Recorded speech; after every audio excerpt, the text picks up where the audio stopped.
Hello guys, welcome to one more mini vlog. ఈరోజు day 24 and Sunday. మేమైతే బయటకు వెళ్దాం అనుకుంటున్నాం అనమాట లంచ్కి. అండ్ ఈ వీడియోలో నేను ఎందుకు అంత నవ్వుతున్నానో నాకైతే గుర్తులేదు, ఏం జోక్ వేసానో మరి.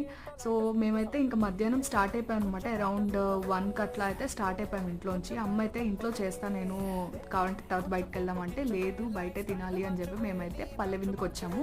ఇదైతే జేఎన్టీయూలో ఉంది. ఫుడ్ అయితే చాలా అంటే చాలా బాగుంది. అరౌండ్ 20 to 25 వెరైటీస్ ఉన్నాయన్నమాట మీల్స్లో. అండ్ అంబియన్స్ కూడా చాలా బాగుంది. వాటి డీటెయిల్స్ అన్నీ నేను డిస్క్రిప్షన్లో ఆర్ లాంగ్ వీడియోలో ఖచ్చితంగా ప్రొవైడ్ చేస్తాను. అండ్ దాని తర్వాత అయితే మేము ఇమ్మాడికి వెళ్ళామన్నమాట. నేను ఒక చైన్ ఎప్పటి నుంచో తీసుకుందాం అనుకుంటున్నాను. అండ్ ఇమ్మాడి వర్తా కాదా అనేది కూడా నేను ఆ డీటెయిల్స్ కూడా నేను లాంగ్ వీడియోలో షేర్ చేస్తాను. దాని తర్వాత అయితే ఇంకా మేము అది కంప్లీట్ చేసుకొని ఇంటికి వెళ్ళిపోయాం. Thanks for watching this video. Do like, share and subscribe to our channel. Bye.